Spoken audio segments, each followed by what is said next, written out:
give you knowledge of Mongolia. So these are the distribution map of the mineral deposits and occurrences in Mongolia. Right now, this is, as you can see, there's a black dots are occurrences and deposits. This is new, and government is investing a lot of money in the geological mapping because mining is really important. We are actually we call it colorizing it because we just doesn't want to depend on the one coal, copper, and stuff like that. We want to invest in other minerals as well. So the investment is increasing like year by year, and due to this investment, we're exploring more minerals. Just from 2010 to 2017, reserves of these minerals are increased by this ton, thousands of tons. For example, tungsten is almost 350 million tons increased reserves. And we're investing so much here, just to let you know, because I believe, like, in this room, there's a lot of future consultants and a lot of future investors here. So, like, I would like to say, like, let's make money together, by investing. The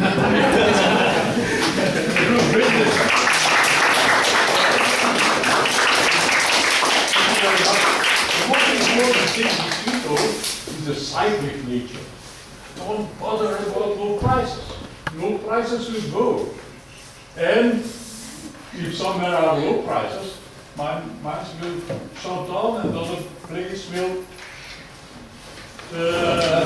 gain on this. So thank you very much. And now we will have one more lecture. It is not on the agenda, but as United Nations we vote together that Nigeria should present the oil industry. And now we have Stephen Asuku from Nigeria to present the Nigerian petroleum industry. And then we will have a small break, coffee and tea and chai.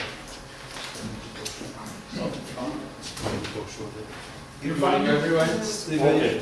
Asuku is my name, Petroleum Engineering University, here, Faculty of Earth Sciences. Let me start by saying that Nigeria, as a country in West Africa, is blessed with abundant mineral, both liquid and solid, and human resources. But for the purpose of this conference was just about the resources of the country.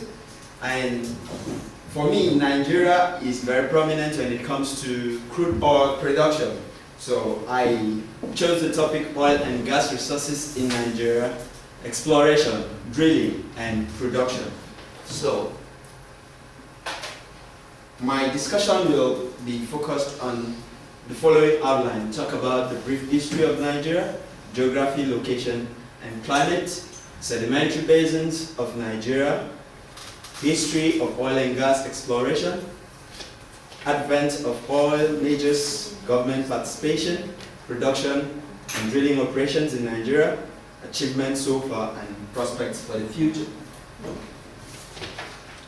Historically, Nigeria is the most populous and one of the most culturally diverse countries on the African continent.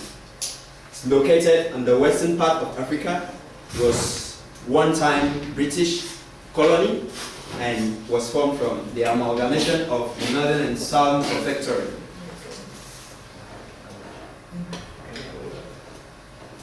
Nigeria, from the map there, is divided into 6 geopolitical zones.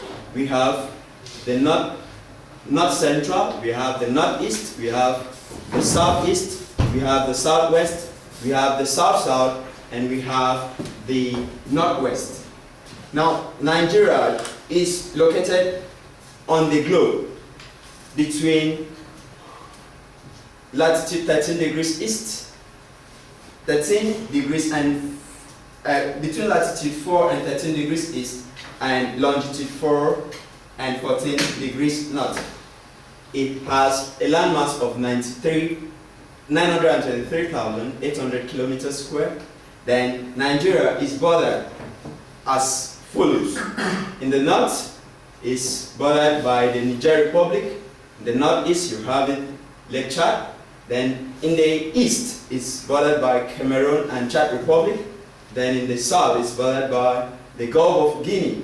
Then on the western flank it's bordered by Benin Republic. Climate.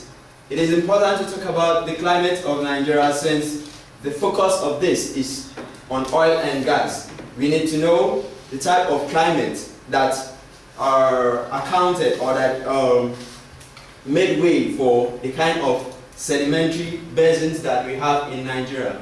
Now Nigeria, because of its position on the globe, a little above the equator, has a hot climate, a tropical hot climate, and it has two major seasons, that is the dry season and the wet season. Now the dry season spans between November to April, May, and then the wet season runs from May, June through to October, with 2 weeks of rain break, usually in August or September, usually referred to as August break. Now the rainfall varies between 2,500 millimeters in the southern part close to the Atlantic Ocean, and then 600 millimeters annually in the northern part close to the Sahara Desert.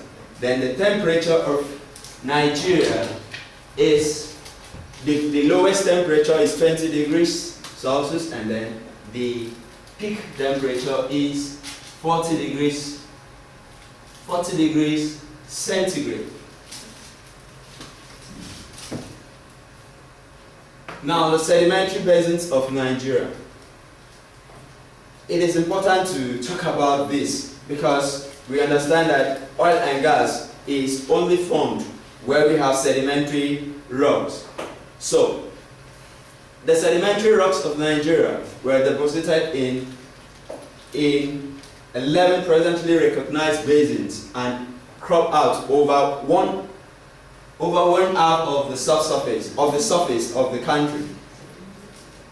Of all the sedimentary basins, except 2, the others were created in the late Jurassic, early Cretaceous age. Now tectonically, the sedimentary basins is divided into 2. We have marginal sub basins and the intercontinental sedimentary basin. Now the marginal sub basins comprises of the Niger Delta and the Benue, or you call it the Home basins, which were formed in response to the tensional regime that accompanied the opening of the equatorial Atlantic Ocean during the Ancient and Albian times. Now the intercontinental basins. This group comprises of all other basins formed either by distension resulting in grabens bounded by normal faults or localized tensions caused by large-scale transcurrent faults.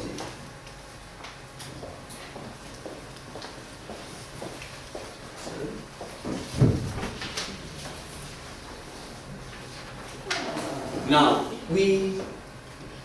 a look at some of these distinct basins and some important features about them. We have the Anambra Basin. The Anambra Basin consists of 2 smaller sub-basins. We have the Ankwa Basin at the north of it and the Onitsha Basin at the south of it. Now, there are some exploration activities going on in this basin, and it holds potential for oil and gas discovery. Now we have the Niger Delta Basin. This is the major place where most of the oil and gas resources of Nigeria are being tapped from. If you look at it, if you look at the structure of it, you have a lot of faults there. And we have this understanding that oil and gas requires 5 basic things called the magic 5. 5 basic requirements for oil and gas to be formed. Number 1, you need a source rock. Number 2, you need a migration path. Then number 3, you need a reservoir rock. Then number 4, you need a seal, that's a cap rock. And 5, you need the trap. So if you look at this, you have the Akata formation. Akata formation, which is the source rock. Then it is close by normal faults, series of normal faults, and then the Agbada formation also is being covered by the Benin formation. So a look at that will tell you that it is very likely you find more hydrocarbon resources here. Now that accounts for the reason. We have more hydrocarbon resources production in that basin. Now the third one is the Benin Basin. That's the Dahomey Basin, which is between the western part of Nigeria and the Togo Basin. So we also have exploration activities going on there and some oil and gas production there in that basin in Nigeria. We have the Chad Basin, which is on the northeastern part of the country with elevation located in elevation between 200 and 500 meters above sea level. Then we have the next one, which is we have the Gongola Basin. The Gongola Basin is a rift arm of the Benue Trough complex. Now, there are also exploration activities going on here, but there is no proof of hydrocarbon or presence of hydrocarbon resources yet. Now, the exploration and production industry, a brief history. Now, oil and gas in Nigeria was first, the exploration for oil and gas in Nigeria was conducted by a German company called the Nigerian Bitumen Corporation. They started exploration right back in 1905. Then they continued this work, and in 1908, exploration wells were drilled. Exploration wells were drilled. Then after the First World War, another company, that is a joint venture between British or Shell Overseas Exploration and that's the exploration company took over the exploration, and then this exploration activity was interrupted by the Second World War. Then after the Second World War, Shell came up again. This joint company now came up with a new name in 1938 as Shell Dassi, and they continued exploration. And in February 1958, they struck oil. 1956, they struck oil in the Niger Delta Basin. The Niger Delta Basin at Oloibiri. So this was the first production or the first discovery of oil in Nigeria. Now, when Shell came into the country, because it was a British country and coming to a British colony, being a British company and coming to a British colony, the colonial government then gave Shell full concession, that is a license to explore everywhere in the country. So when they found oil and other countries, other companies, other multinational companies decided to come in. So the licenses full license to explore everywhere in the country, which was given to Shell, was now retrieved. Some of the licenses were retrieved and given to other companies. So that saw the emergence of companies like ExxonMobil in 1960, Texaco in 1961, Chevron in 1961, Elf in 1962, Egypt oil in 1962, American Petroleum 1963, and Texaco, Pine Ocean, Adams Petroleum, Start Oil, ConocoPhillips, and they all came to the Nigerian sedimentary playground. So, oil and gas drilling production activities in Nigeria. With the advent of these oil majors, Nigeria presently has more than 250 oil and gas fields, of which about 120 of the fields are producing. Nigeria today is the largest oil producer in Africa, among the first 20 top oil producing nations in the world. Nigeria has an estimated petroleum reserve of about 28.2 billion barrels of crude oil and 165 trillion standard cubic feet of gas. Now, the average production capacity of Nigeria is about 1.802 million barrels of crude oil per day, with a gas production of 7.6 billion standard cubic feet per day. Now, this graph shows crude production between 1980 to 2010. Now, from 1980, the production per day peaked. Then, going down to 1985, it dropped, and because of the decrease in price at that time, the oil glut, which led to a decrease in crude prices. So after that time, the production peaked, and then in 2005 we had the highest production. So from here we have government participation. The government came into the industry, the oil and gas industry. But before this time, government participation had just been supervisory and regulatory and collection of royalties. But later on, government in 1971 came in fully into oil and gas business. So government today, we now have a national oil company in the name of NNPC, Nigerian National Petroleum Corporation, with its subsidiaries as shown in the table there. So we have oil and gas and the Nigerian economy. Oil and gas. Nigeria is an oil-dependent economy. We have other resources, but oil and gas is the one that puts us at the top there. So Nigeria, oil and gas, ever since its discovery, has dominated our economy. It has rapidly taken the place of agriculture as our Nigeria, the mainstay of our economy, from 2.5% to 58.1% in 1970, 93.6% in 1975, and greater than 98% through the first half of 1980.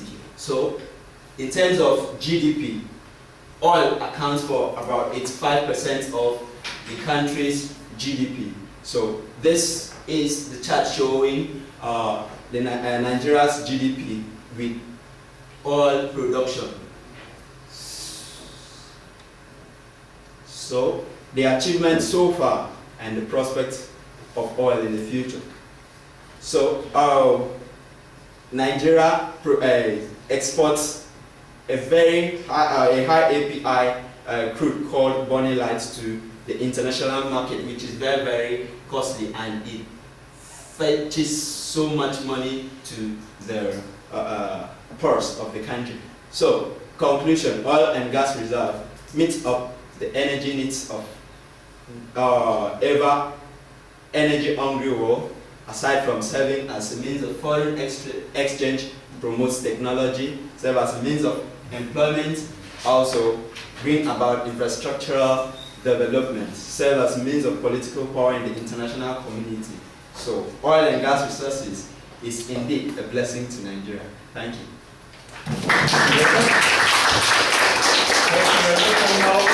The room is almost full, so who came later, I couldn't give you a printed program, but who doesn't have a printed program? You don't. You will have a number. Who else? And you also have a number? You have a number? No, I guess that's not. Okay. And because these are the numbers which will be drawn at the end of the conference for a present. And the program here is to vote for the best presentation which you have. And at the end, 3 prizes will be offered. One for the content, and this will be given by the mentors. The other will be given by the audience for the best presentation, and the third is the lucky number. So, okay, and the prize will be 2 nights somewhere in the academic guest houses in West Spring Beach, Szeged or Debrecen. Nice places to stay for a weekend. And before we start having more coffee, I would like to introduce Vicky. So Vicky was the motto of the conference. So if, because he collected all the emails and everything, and now she arranged all the logistics. She's a hydrogeologist, very talented hydrogeologist. So, and also Sándor, he is an associate professor in the processing technology environment and works in recycling different materials. So don't just talk about the video, you can talk to him and discuss him different very, very advanced processing methods in the break. And now we prepare tea and coffee and some cakes. So we have a, say, 25 minutes break, and we start again the conference. 4 more lectures we will have, and stay here, because if you are not here, that you will not be attending on the drawing. That's the truth.